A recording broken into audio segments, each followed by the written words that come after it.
everybody, it's your girl Star Smith. I am from the menu. It's Friday night. I just want to say thank God it's Friday, right? Hope you guys had a great week. I'm here with a special guest. This is my friend Demetrius Robinson. Demetrius. Lady D is what I call her because she's always so fashionable and beautiful. I am also known as Cake Lady D. Okay. Yes, I am. Cake Lady D. Tell the people why you Cake Lady D. Well, when I turned 18, I began baking, and I carried it on to now. I'm 55. Yes. I am known for my cakes all around, from state to state. I must say, she did a cake for us. I think it was for Gabrielle or it was Justin. It was a huge circus cake. I mean, it was absolutely fabulous. I don't know how many tiers it was, but I know it was the whole encapsulation of a circus. Yes. That's what she does. Yes, I love it. I do. I began baking with my grandparents, with my grandmothers, and then my mom. And when we were attending St. Paul Church of God in Christ, we would make cakes and cakes and cakes all the time. So you got it naturally. Yes. Not only do I bake, I also cook. I cook. I do all types of cuisines. Tell the people where they can find you, my lady. I am located on Instagram under Cake Lady D, or you can find me at Latrice Catering LLC in Detroit, Michigan. But if you want to reach me, like I said, it's best to look me up on Instagram and on Facebook. Yes. I have D's Creative Cakes and Creation. And so is it at D's Creative Cakes Creation? It's just D's Creative D-E-E. Cakes and Creations. Okay, D or D-E-E? D-E-E apostrophe S. D-E-E apostrophe S Creative Creation. Yes. Absolutely. If you don't know, hit me back. I'll give you all her contact information or social media handles for you to get a consultation in with her to get your lovely cake. You do wedding cakes too. I do anything from a simple chocolate chip cookie all the way up to a 10-tier cake. Wow, I 10 tier. have worked with Joe Muir, for Joe Muir. I also worked at IBCC downtown above Fishbones. I used to do their desserts. I also worked with the late Matt Prentice and under John Arnold. He's a very famous chef as well. Yes. And I'm a graduate from the Art Institute of Michigan. Fantastic. Fantastic. Yes. So you have to get on her calendar. How many months or weeks in advance do you need? I have people that book me a year in advance. Okay. I book up very, very quick. I've been traveling quite a bit. I just came back from Ohio. Yes. We did a hibachi. I went to Chicago. We did a Jamaican theme, accompanied with a fruit cake. Well, it was a cream cake with lovely spread of fruit all over it. Listen, you have to get your time in. You know when that wedding is. You want to book her. Get the appointment in, the consultation. You go to them, they come to you. How do you do the consultation? However they would like. I do cake tasting at a small fee. Nice. Because the worst thing you can do is get a cake and it looks gorgeous, Yeah. but it's disgusting. Yeah, yeah. So I want the bride to be happy, as well as I do funerals, baby showers, birthdays, repasts, all of the above. Yes. I do that from my heart. Yes. Everything I do is from my heart. Yes. I began baking also because I'm the mom of 8. Yes. With me being a mother of 8, birthday cakes are so costly. Pizza is so costly. Yeah. So I Everything began is costly. making my own pizzas. I make my own pizza, I make my own pita bread. Nice. Anything that I can go to a restaurant and purchase, I can make at home. Yeah. And it's from the heart. It tastes different. Yes. It tastes more so fulfilling. You know the ingredients are fresh. You know that the hands are clean that made those items and that. Excuse So me. that's a great plus as well. Yes. Now we have limited time, so I want to go into the 8 children. You mentioned she have 8 children. Now look at this face. Now she's so pretty. How could she have 8 children? Excuse me, I'm so sorry. It's You kind of okay? stuffy. I'm sorry. You all Well, excuse me. I was the mother of 8. right? Okay. 2 of my children are deceased. I had my son passed at birth, and in 2022 my daughter was murdered. Wow. My eldest daughter, her name was Deshante, was murdered at the hand of domestic violence. I am also a survivor of domestic violence, and I'm the mom of someone who did not survive it. My daughter's death was so devastating. It practically took me away from my baking for a while because still today I'm in shock. Yeah. My daughter was 36 years old, and on New Year's Eve of 2022, I got the phone call that I needed to come to St. John's Hospital in Manassas. Wow. When I arrived there, they immediately told me what happened. Wow. In disbelief, I wanted to see my child.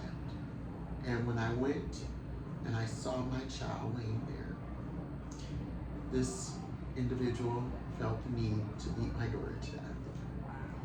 So abuse is very, very real. Yeah. A lot of people don't think it is. She found someone who was exactly like her dad, just in a different shape, form, fashion, and age. Wow. In 2017, my husband and I separated because I'm still living married. But we separated because he began his drug abuse, his alcoholism, his physical abuse became more widespread, and he decided to shoot at me. Wow. When he shot at me, he was incarcerated for 33 days. That's all they felt it was worth, when he could have taken my life. Behind that, our house caught on fire. Wow. So I ended up in shock, going from being a housewife, a mom, a football mom, to on my own.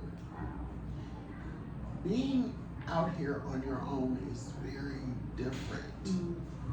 You go from, oh honey, we have bills, to I am honey and I have these bills. Yeah. So I had to do what I had to do because my younger children, my older children had went off to college and left. So my younger 3 children were with me, and our house caught on fire. We lived in a truck, in my truck for a while. Wow. And That's you learn how people are. Yeah. Yeah. So let's unpack that, because that's a lot of years that you put in a couple of minutes. Yes. And it's a lot of emotion that I'm sure is still very prevalent, that you just gave our audience within seconds. Yes. And I don't want people to overlook the depth of that, because you're able to talk to some degree about it now without the emotion. Yes. But I want to walk people through that, because that's where our connection is. Yes. You know what I mean? And I know we don't have a lot of time, but we'll bring you back also. Part 2, part 3, whatever we need to do till we get someone's attention to domestic violence is real. You can be abused as a young lady or a young man. Abuse can be on either side of the road. Either side. And I think that people miss that. It is also men that get abused as well. Yes. Not only women, there is men. But for the topic of this conversation, I want to stay with women, because it's 1 out of 4 women. And it's not just Black women, it's all cultures of women and all races.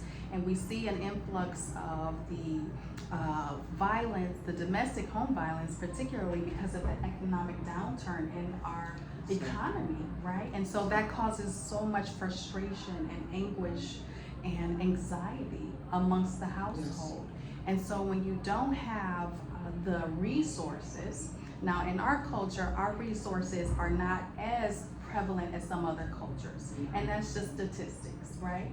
And so we do have to sometimes work 2, 3, 4 side hustles, jobs, etc., just to make the ends meet. I did. When I began my journey of being alone, my day would start at 5:50 in the morning. I would go and do Lyft for an hour. Then I would take my children to the bus stop. Lord help them if they missed the bus. They went to school downriver, and we lived borderline Southfield. Gotcha, that's a hike. Yes, so I would have to drive them down there, do a little more Lyft, go home and cook, pick them up at 2 o'clock, because I wanted to be able to see them safe in the home. Yes. When they would get home, I would leave and go to work at Joe Muir in Bluefield Hills at 4, get off work there at 11, do a little more Lyft anywhere I could, maybe Royal Oak, Wyandotte, wherever I had to go, get home at 3 or 4 o'clock in the morning and start over.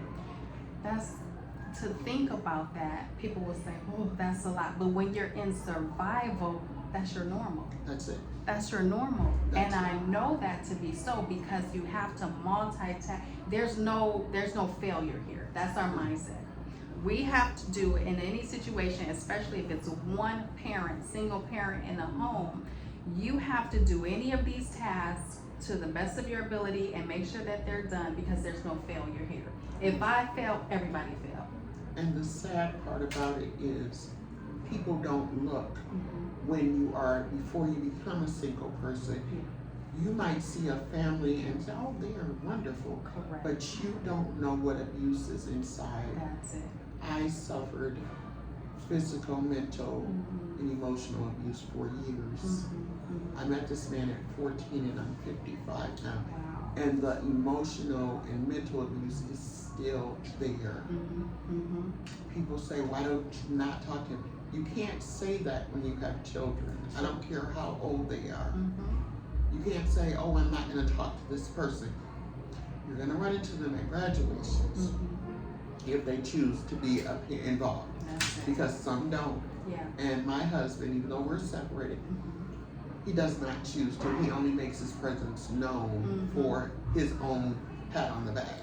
Yeah, and that's a part of the NPD, the narcissistic personality disorder. Exactly. It's just though, and I have experienced that in my own situation. It's just to have that moment to say I was there, Yes. or hey, it's me. To get people to see him in a light where he is here, that he is a part of their Yes. life. When in actuality, he's far from that. Exactly. When we talked about your daughter, your deceased daughter, and our condolences, my condolences, we've already talked as well about that, and it's horrific to even think about, as well as just communicating about it. But we connected because our last episode we were talking about domestic violence, and I had shed a few a little bit of light on some things for women from my own experience of how they can start to maneuver, because I didn't have nobody to tell me that. I didn't have anyone to say, okay, do this first. Put your money somewhere where this person can't find it, because mine was more so financial abuse. If you can control all the money, you can't go anywhere. Right. So you're stuck here and you're stuck with all my shit, basically. Yes. That was, excuse me, not to cut you off. Mhm. That was the root of my daughter's death. Gotcha. Talk a little bit about that. I know we don't have much time, but I want to just wet our palates with that. And I will be here the next time to Okay. conclude it. Fantastic. My daughter was a mom who loved her baby, loved her. She got involved with this young man and he promised her the moon and the stars.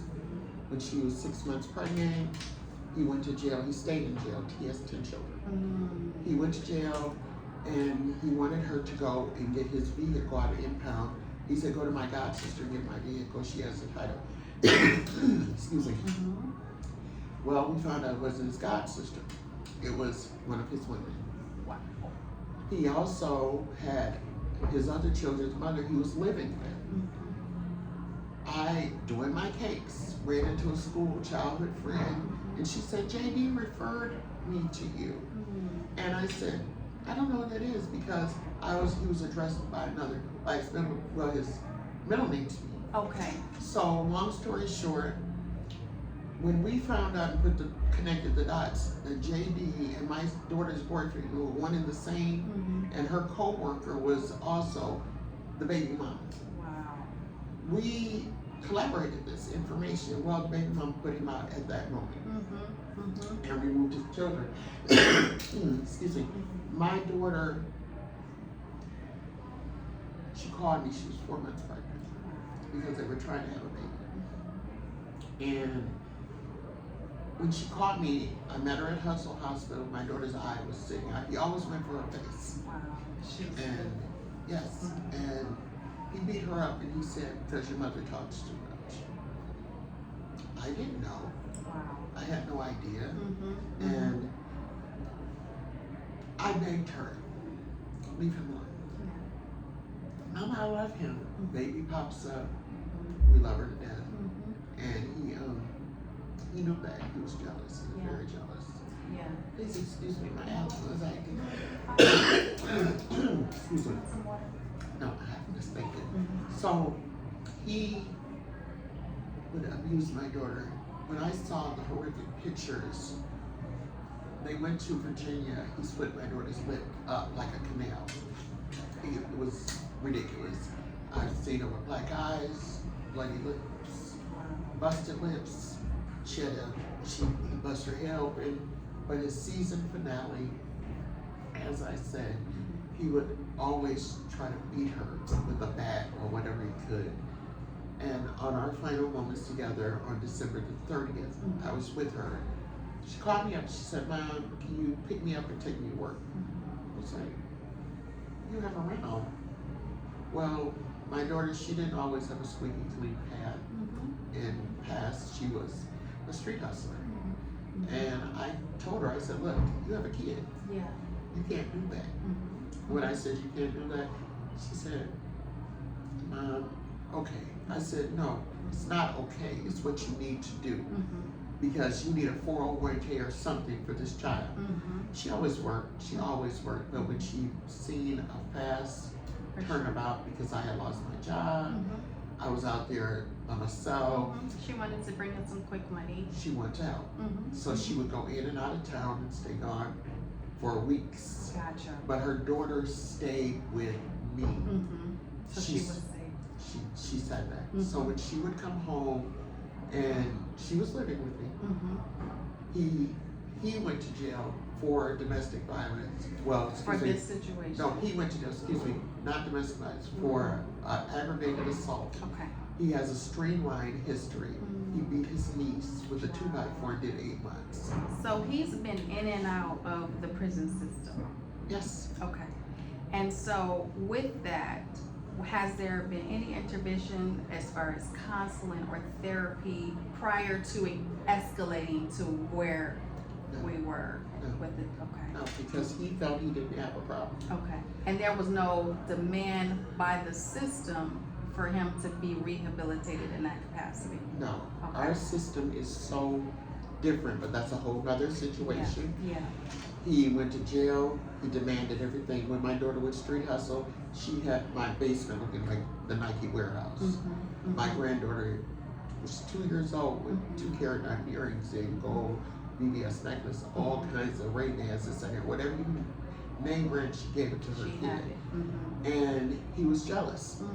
So when he got out, he demanded everything that she had given to my daughter, my granddaughter. He wanted, and he wanted her to give to his other kids. Did he want the attention? Yes. Okay.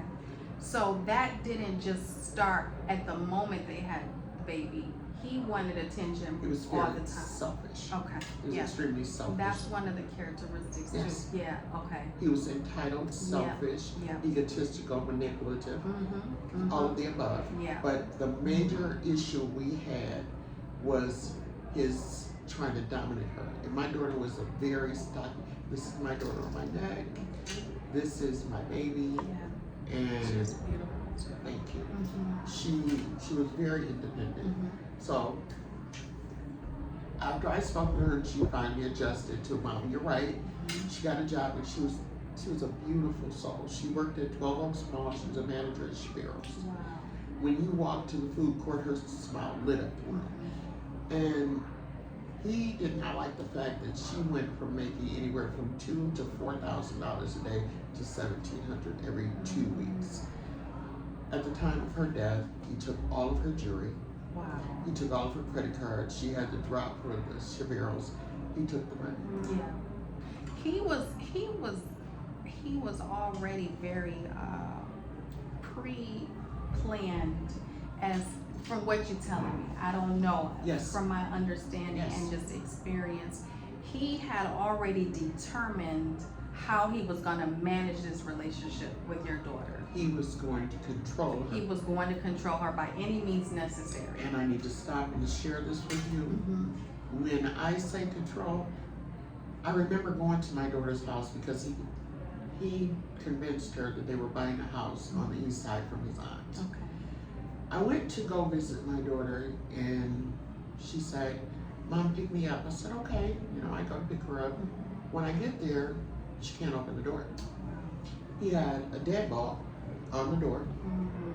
He had barbed wire over the gate. He had cameras all around the house. And she said, Mom, I can't get out. I said, what? So you didn't know that she was living in these conditions? Like a prisoner. Wow. Wow. When I saw the barbed wire, I was devastated. Yeah. But I begged her. Yeah. I begged her. Mm-hmm. I begged her. Where do you think, and you did everything that you could as a mother to convince an adult daughter to come out, but she had a will. She had a will, she had emotions, she had a soul tied to this individual with the baby, even before the baby, they had a child. So do you feel that she really wanted to get out of this, or she was just managing it because that was her life? Both. Okay. My main thing that I want us to touch, and I cannot say it enough, Yeah. our children are sponges. Yeah. And they absorb everything we do and emulate it. It may not come up when they're children, like toddler, Mhm. but when they grow up, if you pay You attention, see the they film. are a mimic of us. So does she remind you of yourself? Yes, I went, in my depression, I went through blaming myself because her dad would go, stay gone for weeks, days, hours, not answer the phone. It's my fault. If I rang his phone, you're ringing my phone too much, and that made me stay out all night. And when he come in, I need me in a caterer, I would go in the kitchen and make a full meal. Yeah. First plate fix was his, and I would hand it to him as if to say, thank you for coming home to me. And you were a submissive wife, you know what I mean? Because I understand that as well. You served your husband in the capacity of him first. Yes, And that's not wrong, right? correct. But you didn't want to reward the behavior, but who you were still performed in that capacity as a wife. Yes, Did you feel that you wanted to withdraw that privilege from him because of his behavior and you could not? I wanted to leave, Okay. but my mom had married 6 times, and I promised myself I would not have multiple men over my children. Gotcha. I said, he and I made an agreement. We would stay together till our youngest turned 18. Okay. Well, when you pray and ask God for something, He will give you your heart's desires. In 2017, the abuse had become so ridiculous. I remember like it was yesterday, I was sitting in my Tahoe, and he had been gone. He came home, and as I'm sitting in my Tahoe, I get out with my children, and I go in the house, and I'm trying to prepare a meal. He said he wanted to go to the store with me. He was drinking excessively. I'm standing there, I'll never forget, chicken and rice. This is all I was making. Yeah. And all he had to do is just get something to eat, sleep it off, go to bed. No, instead he decided to jump up and go tinker with he would buy little things to reel me in, and that's how the devil does. The devil will reel you in. Yeah. So he bought me a Range Rover, he bought me 2. But it needed some work. So he went out there, we had 1 key, and he's out there drunk, started my truck to turn it off, started to turn it off. So I noticed his truck started, and he was getting ready to leave, so I'm calling him, hey, can I get my key to my truck? When I asked for the key to the truck, he cursed me. Go around the block, so you be this, that, and the other. Long story short, he shows back up, but I'm sitting here and I'm saying, Lord, either remove him or fix him. Wow. He goes in the house, and my son, who's 14 at the time, he saw his dad go get his gun. When he saw him get his gun, my son comes outside. I'm still sitting in my truck. Now I went back to my truck because I was looking for him to get my key. And my son comes outside. He comes and brands his gun to show me he had. I told him, you can't do anything else to hurt me, because a week prior to that, on our anniversary, he comes in the restroom and said, I have something to tell you. I said, what is it? He said, I have a 7-year-old. I said, oh. Do you, and I want to interrupt you for a second, because we want to make sure people understand the dynamics of this house per se. We have the structure of a mom and a dad. We have a 2-parent household, Correct. right? And a lot of times you hear, oh, well, they must have grew up in a one-parent home or a single parent, and the mom or the dad, whomever the single person is not paying attention to the children or not being involved with the day-to-day. That was not the case in this household. There was a two-parent household. Both had a level of affluence or provision to be able to take care of the children. No one wanted for anything. You mentioned he bought gifts. So here's a term, love bombing, because I experienced that. They're gonna buy you whatever you want times two. To get you in that state is a high for you. And so when they start to love bomb you, then your resistance is low, right? But going back to that, we had all the key components. You were fixing meals, you were attentive to your husband, you were attentive to the children, but there was demons in this man that never went to have remediated or to have some type of rehabilitation from his lineage, which is probably reproduced from his father. So you have a generational thing going through the household with two parents, with the structure, with the obedience, with the wife being submissive to some degree. What do you want to tell people about being in a home and what makes a home a home? What makes a home is definitely communication. Communication, understanding, patience. When you have children, children are not something you play with, oh, they're cute, and then throw them aside. When I found out that my husband was totally narcissistic and crazy, was when he would tell me, because we grew up in different eras, well, different ways. His mother was abusive. Gotcha. My mother was a single mother. Okay. My mother loved and she nurtured. We ate first, then she ate. And I never understood that. Why? Mom, you're not eating. It's because the money was not there, but she wanted to make sure we were together. To this day, my husband hates our oldest son.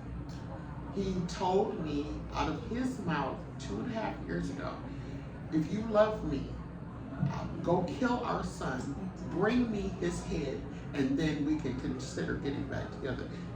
There is not a snowball's chance in hell.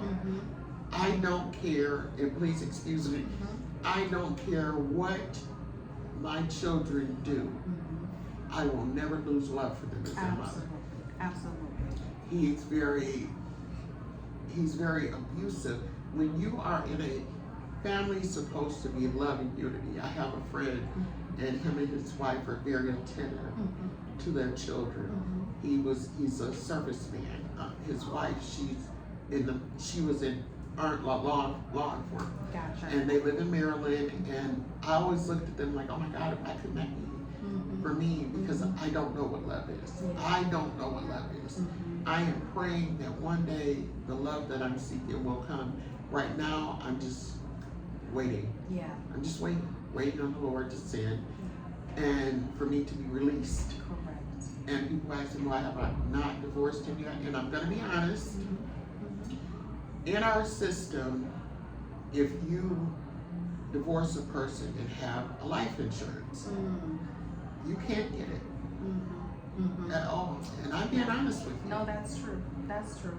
I have put years in a life insurance policy, and this man is slowly taking himself out.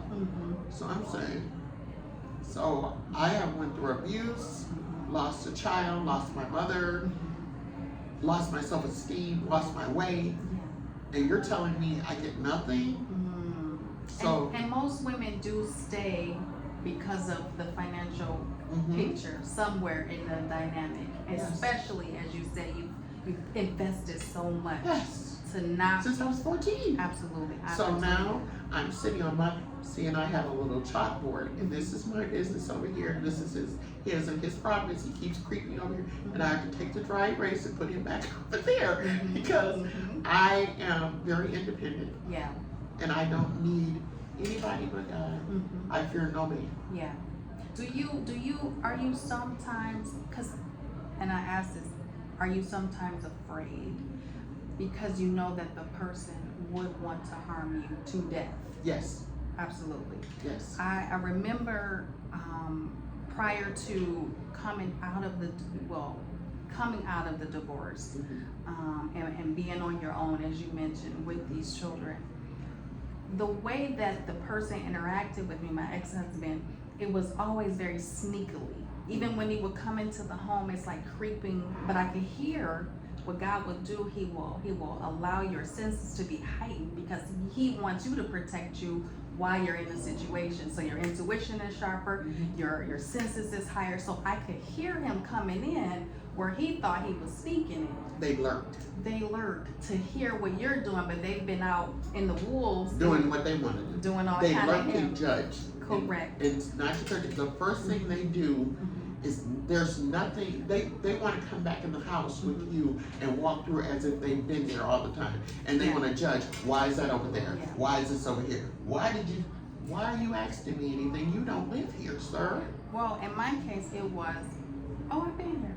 Well, no, you haven't, because I just heard you come in. And I was just downstairs, so no, you wasn't. Yes. So it's that blame shift, and it's the part where the narcissistic personality tries to project disillusion on you. Like that you're crazy. Yes, they want to make you seem like And you're crazy. That's the They main want to make it narrative. seem, and the biggest thing that they do is they want to make it seem like you're the problem. Yeah, and they paint this narrative before they decide to either leave or continue to be in relationships, adulterous relationships. They'll paint the narrative of the good person that you're crazy. And so what I learned, what this one did to me, they was taking photographs or video conversations that we were having at the height of an argument because he was doing things that he shouldn't. And he would use the clip and he would justify his narrative to his friends and his family. See, I told you she was crazy. Look how she's yelling. They always justify. They always do. And here's the part, and I want you to speak on this. The family believes them. OMG. The family, if you listen. And it's so, but they end up coming back saying, you know what, I apologize. It was never you. Because they know it's not you. They knew what they had already raised was a hell raiser. I commend you that you got the apology. Yeah. My children's grandmother, I said the grandmother, she and I are like oil and water. I don't mess with her at all. Johnny does no wrong. Excuse me, and I don't care who knows. Johnny does no wrong. Yeah. And his mom sits and she is like, you drove him to drinking. I'm laughing because you're so You drove him to drinking. You made him do that. Yeah. He's not like he's going through something. Yeah. Like, be patient. You know, he's just going. It's work. You know, work is always an excuse. But that's how he got the way that he got because of that. Because of those excuses. Yeah. Because of those excuses. Yeah. When our daughter passed away, she passed away on New Year's Eve. I called him all that day. Yeah. Because I got the call at 6:14, and she passed at 5:40. And when I got the call, I started blowing his phone up. He was so busy in the streets that he didn't care. So he calls me on the first, Happy damn New Year. What? What's happening? Yeah. Our daughter is dead. Liar! This is his juvenile antics. Liar! He slams the phone down. Then he calls me back crying, our daughter. But when our daughter would be present as close as you're sitting to me and speak to him, he would sit like this. Was he afraid to have, they don't even know who they are, first of all, to have a relationship with somebody. It's like they're a soul in a shell. Do you think that he acted that way because he didn't know how to relate to her? No, he acted like that because he did not want children. He just enjoyed the fact of getting them. Gotcha. He told me that he wanted me to throw all our kids out when they turned 18. I'm not laughing, I'm but serious. that, and I'm laughing because it's like, okay, I found somebody to get it. Yes. You know what I'm saying? Yes. Not because it's funny, but because it's like, how can you have these children and you act like this and you don't be a part of it? Like they did something wrong. And all the while, it was never about the kids. It was about you. Right? It was about controlling you, disabling you from movement and or mental abuse to be able to lock you into a position where you're doing that. In a bubble that they want to have you. And then when they poke you, you're supposed to come out and perform your wifely duties and they put you back in there. Yeah. Well, I'm gonna share this real quick. Okay, because we have 2 minutes and we Okay. gotta wrap this up, but we're gonna come back. So I want you to leave the audience with the last thought here. The only thing I would love the audience to know, Mhm. if you are in an abusive relationship, there is no fixing that person. Yeah. There's no fixing it. There's no fixing it. You are not the problem. There's no fixing it. Absolutely. You cannot fix what is broken by birth. Absolutely. So I cannot wait to come back because I have so much to share. I have a lot to share. We definitely are gonna come back. Thank you for joining us. We had some technical difficulties, but you know the enemy don't want us to talk, but we did it anyway. Facebook Live at One Star Smith, Instagram Sabrina Smith, Facebook, Demetria YouTube. LaWanda Wallace Robinson. I didn't even want to say the long name. So punch in Wallace Robinson and you'll find me. I'm on Facebook. Yes. Or reach out to Star and you can get all my information. Yes. And again, for And you all have those, a foundation. my friend has a foundation due Mhm. to the fact that her son was murdered. Speaking really quick, he was murdered a year ago. It's called the Parents Corporate Foundation. She is phenomenal. When I come back, I want to touch bases on Yes. being a parent of a deceased child. Absolutely. It is a new norm, which is not normal. Absolutely. And my friend she has a gym. Yes. She has the foundation. She's amazing. She's broken records. Her name is Joaquin Smith on Facebook. Yes. She has Gaines Fitness on Instagram. We're gonna But bring her. We're gonna bring her in, please. and we're gonna chat with her because she also lost a child due to. She did. Okay. He was murdered He right was at the doorstep of her gym. Okay. And We'll bring her. TJ, rest in peace. God blessings to all of you. Keep your family safe. Keep your children safe. Remember, just as my lady friend spoke here, you can't change a person. They are who they are. The best thing for you is to get out and make sure you have some resources. Connect with us. We'll help you get some resources or get you to a place where you and the babies are safe. Yes. Okay? God bless you. At One Star Smith, the menu, YouTube. We'll see you again in a few days. God bless you. Have a good weekend.